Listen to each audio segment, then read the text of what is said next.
Morning, everybody. Happy Monday. Coach Melissa here in the gym, Goddard Fit Body Boot Camp, for another edition of Nutrition News. Today is Monday, March 12th. It's the beginning of March break for many.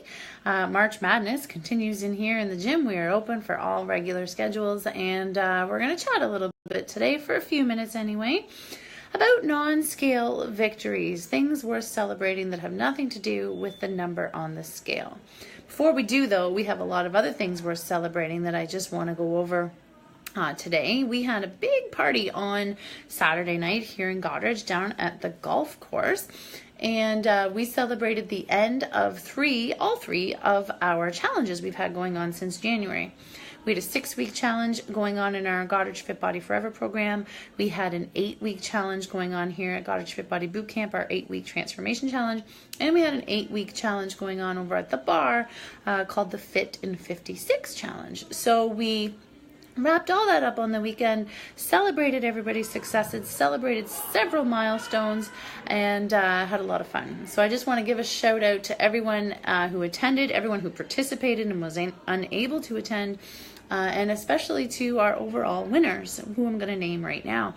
So our winner of the Fit Body Forever Challenge here, which is Fit Body Forever, is our functional mobility, flexibility based program specifically for those ages 55 plus who are here because they want to make everyday life easier. Things like going up and down the stairs, things like lifting and carrying, things like endurance and cardio to play with their grandkids, that kind of thing.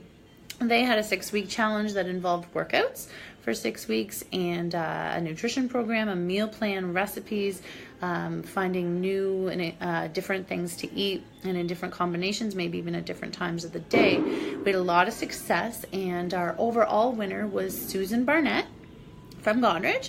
So she walked away with $200 as our grand prize winner, and it was actually her birthday the next day. So that was pretty fun. On Saturday night, we were able to celebrate her and everybody. We had several Fit Body Forever members in attendance at that party Saturday night. So congratulations to Susan. She's actually working out in the gym right now at our 10 a.m. Fit Body Forever session. Congratulations again to you, Susan. Thank you so much for being a part of our program. And then we had our the bar Goddard, our Fit in 56 challenge. So that involved workouts over at the bar, which is a lifting gym and does several different things, not just with barbells, also with dumbbells and kettlebells and flexibility work and mobility work and a little bit of cardio as well.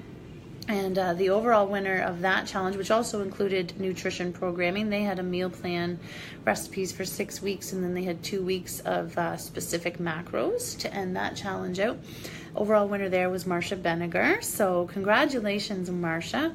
And she walked away with like a personal photo package that involves a personal photo shoot, getting her hair done, getting her makeup done, pulling out all the stops for her. So that's a pretty great prize. She got the special gold plate award that the bar does at their Fit in 56 challenge every time. And she's getting married in a few months, so she'll be looking forward to that personal package that she won as well. Congratulations again to you, Marcia. You worked very hard as well. We do the top 3 when it comes to our Fit Body Boot Camp 8-week transformation challenge, and we had 2 of the 3 there that night, and then we just celebrated 3rd place here at the 9 o'clock session this morning. Kimberly Murray was our 3rd place winner of the transformation challenge, so she was unable to make it Saturday night, so we did celebrate her here today. Congratulations, Kimberly. And then Roxanne Kutstra was our 2nd place winner of our 8-week transformation challenge, and then the big winner, $500, went to Krista Wraith Humphrey. Krista lost in 8 weeks here from January to March. She lost just over 25 pounds and just over 22 inches in those 8 weeks. These 8 weeks involved workouts, customized nutrition programming, a lot of support from nutrition coaches, weekly progress reports, a lot of accountability, and that worked very well for Krista, down 25 pounds and just getting started. Congratulations to all the winners, and thank you to everyone who participated. Thank you to everyone who donated to our prize table. That was a fantastic prize table Saturday night. We had a lot of fun. And what I said when I was chatting that night announcing all the winners was these challenges, they're never just about the number on the scale. That is part of it, but that's not the whole story. What we do here is transformation, and transformation is physical, but it also has a lot to do with your nutrition and a lot to do with your mental health. So throughout these 8 weeks for our transformation challenge here at Fit Body Bootcamp, we asked our challengers to participate in little weekly challenges that were more about their mindset. And that is how we make this a total mind, body, spirit transformation type of challenge. We don't want to just focus on the numbers, because a lot of times we can't control the numbers. A lot of times we can do everything right, and we can't control how quickly our fat cells shrink or our muscle cells grow. So it's really important to draw attention to, recognize, celebrate, focus on other things, other non-scale victories. So that's what I'm going to talk a little bit about today, now that we are into March, already halfway through March, the 3rd month of the year. Thinking about those resolutions that you set, if you did set them, and how that's going. Maybe that number on the scale isn't where you want it to be. So let's talk about other things. Weight is just a number. The number on the scale, it's an easy way to measure progress. But if it fluctuates, which everybody's scale does, then this tends to incite these little crises for people, right? Like they get mood swings and they judge their worth based on this number on the scale. And you come up with this idea, and I don't know where this idea comes from, based, about how much you should weigh. And sometimes you get that idea from, well, most times I think you get that idea from social media. And if you fail to meet that standard, you get anxious, or you feel unworthy, or you feel like a failure. So focusing just on your weight and not on anything else as a judge or a marker of success can be a dangerous mistake. And it's not always the most reliable either to just focus on the scale as one single point in determining whether you're being successful in your overall health and fitness endeavors or not. So let's pay attention to some other non-scale benchmarks as well. So I'm going to talk about 5 fairly quickly, and the first one is your measurements. Looking at your inches. So in here we measure our members' chests, waists, hips, thigh, and their bicep, as well as their body fat percentage. So looking at those inches over time, measuring those every couple of weeks or maybe every month. Your waist checking, measuring your waist is an effective way to track changes in one of the most important places, and because that's where you store belly fat. That's one of the most dangerous places to gain inches. So if you're losing inches in your waist, that's a very, very, very good sign. And it's important to be checking that on a regular basis to help judge whether or not you're being successful. So it really just means taking a tape measure, right, and measuring around your chest. Let's say if that's what you're measuring, right across your nipple line, at your waist, right across your navel or your belly button, your hips. We usually do the widest part of the glutes, and then your thigh we do where the hip, like where your glute meets your hamstring, and your bicep we do halfway between the elbow and the shoulder, and we do it relaxed. So we don't flex, we do it relaxed. Okay. Hi, sorry about that. Okay, you can measure other parts of your body as well, things like your neck, your shoulders, even your calves. That's a lot of other people measure those areas as well. Your best bet is to do this consistently, so every week or two, maybe every month, and at the same time of the day. So if you're going to do it before your workout, always do it before your workout. If you're going to do it after, always do it after. Otherwise, that can kind of skew the measurements as well. So one way to check your progress, other than the scale, is your measurements. Check, and sometimes your measurements are going down, but the scale weight is going up. A lot of people don't understand that. Doesn't make logical sense to them, and I'm here to say that's actually ideal. If your measurements are going down, that means you're losing fat, and if your scale is going up at the same time that that's happening, it means you're gaining muscle, because muscle is more dense than fat. So if that's what's happening, congratulations, you're doing fantastically well. Keep doing. Another way to check on, if you're being successful or a non-scale victory is your performance in the gym. How is your endurance?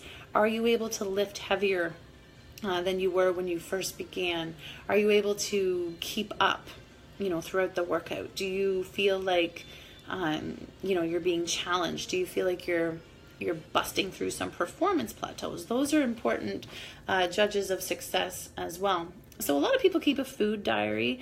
A lot of people check their scales quite a bit. And we often recommend that you keep a workout diary.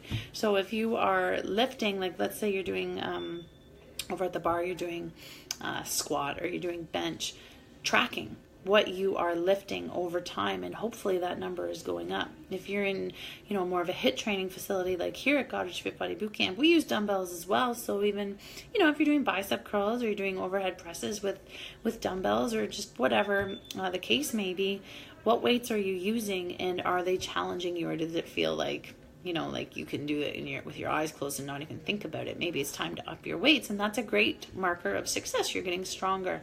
Are you, how many burpees can you do in a minute? How long can you hold a plank? Hopefully those numbers are going up over time, and if they are, then that is a huge non-scale victory that is worth celebrating as well. Another thing to check or to be aware of is how your clothes are fitting. Okay, so the number on the scale, the only person that knows that is you. How do your clothes fit? If they're starting to fit better in the right areas, that's a sign that good things are happening to your body, even if the scale isn't really, saying what you want it to say. As you lose fat, chances are you're going to drop a couple sizes even, and need some new clothing. If you're gaining muscle, the way your clothes fit, like around the shoulders or the back or the thighs, that might be changing. That's a good indicator. Those muscle groups do tend to grow quickly and can make your shirts fit tighter, and perhaps your jeans, like around your thighs, feel a bit tighter as well. But that's a good thing. That's where you want to gain muscle. You want to lose inches around your waist, okay? First and foremost, because again, like I said, that's where we store dangerous belly fat. And if you're lifting and you're working hard and you feel like your chest and your shoulders and maybe even your thighs are starting to get bigger, but your waist is going down, then that's still good. So checking how your clothes fit is a great indicator and non-scale victory worth celebrating as well. Another great idea that we have implemented in here, and we suggest to members all the time, is to take photos of yourself on a regular basis. So whether you want to lose weight, whether you want to gain weight, looking a certain way is more important to most people than a number on a scale. So taking photos, front, side, and photos from behind to judge your progress it's a very honest visual judgment of whether or not you're being successful. And if the scale is not your friend, maybe perhaps the camera can be. So doing this every couple of weeks or every month, again, same time of day, ideally the same clothing each time, can be a really good wake-up call to you. The camera doesn't lie. Okay, and if you're seeing some definition, you're seeing some change, even if the scale's not showing it, this is another indicator of non-scale victories and of success that you should pay attention to, because I know we've had a lot of members here over the years that if it wasn't for those pictures, they would be incredibly discouraged. So seeing those pictures over time have been very helpful for several of our members over the years. And overall, number 5 is just checking how you feel on a day-to-day basis. It's probably the most overlooked way that you can measure whether everything you're doing is good for you or not. Are you sleeping better? Do you feel healthy? There's a lot of different ways mentally that you can check in with yourself. A healthy libido tends to indicate things are going well. Decreased libido is a sign that something needs to be changed. So how is your physical energy? Do you have enough energy to get through your workouts? Do you have enough energy to get through the day? Do you feel energized or refreshed when you wake up in the morning? Can you get through, that mid-afternoon time when a lot of people crash without needing coffee or pop or, heading to the vending machine? How is your mental energy? How well do you focus? Do you remember where you put your keys, for example? That's not the best marker for me. That's not the best judgment for me. I can never remember that. Other little details that sometimes escape exhausted people. How is your mental energy? Are you able to handle the mental stresses that, inevitably come to your day? How do you feel emotionally? What is your mood typically? Are you irritable? Are you feeling calm? Do you feel like, regardless of what happens, you can handle it, you can take it on? Or does the slightest little thing set you off? Do you feel like you're drowning? Do you feel like you're sinking and you can't swim? If that is the case, then perhaps something needs to change when it comes to your activity level or your nutrition, or you're dealing with your stress or whatever. And so that's another way to check, a non-scale victory. Check yourself. And if that's all going well, then the scale number doesn't matter. And really, guys, the scale number doesn't matter for the most part. You're the only one who knows it. And it's more important how your clothes fit. It's more important, where you're storing your fat, and if you're starting to see a decrease around your waist, around your upper abdomen as well. It's more important, how you look in photos, like if you're satisfied with that, and mentally how you're feeling as well. So please, please, please, we've been saying this since the day we opened, and I continue to say it now, do not judge your self-worth or your markers of success based solely on the scale. It fluctuates so much based on your stress, based on your sleep, based on, how much water you're retaining, what you ate last, when you worked out, so many things. So yes, it is one marker of success, but it's not the only one. Please be checking other things as well. I'm curious how you guys judge success that doesn't have to do with the scale. So what are your non-scale markers of success? What non-scale victories do you celebrate right now? Maybe your rings are looser. Maybe you can run, a 5K or 1K faster than you could before, or without stopping anyway. Curious. So comment below. What are your non-scale victories, or what non-scale victories do you like to celebrate or pay attention to? All right, that is nutrition news for today. Our 10:40 Fit Body Forever session is about to begin, and I am going to go out and join them. Thanks for listening. Congratulations again to all of our participants and all of our challengers and all of our winners of our last round, Fit Body Forever, Fit Body Bootcamp, and the Bar Goderich. Here in Goderich, we are having Bring a Buddy Week all next week. For Fit Body Forever and Fit Body Bootcamp all week long. Bring a buddy. If you know somebody who comes here and you want to join them, reach out to them, ask them about Bring a Buddy Week. That is happening starting Monday the 19th, going all the way through till Saturday the 24th. And then on the 23rd, we are having self-defense night in here. So we are having Sean DeJong, who teaches jiu-jitsu here in town. He's coming in and he's going to take us through a self-defense workshop at 2 hours, 6:30 till 8:30 on Friday night, the 23rd. The cost for that, which is open to the public, anybody, male, female, ages 12 and over, are welcome. That is $20 to come on in here. Half of the proceeds are going to our check-in for charity this month, which here in Goderich is the Tanner Steffler Foundation, which is working on improving the support systems for youth when it comes to mental health and substance abuse. We are happy to support and help them as well. We got a lot going on. We got a lot to celebrate, and none of that has anything to do with the scale. So Bring a Buddy Week, self-defense night, and that's it for today. Thanks for listening. Thanks for joining me, everybody. Happy Monday and happy March break. Bye-bye.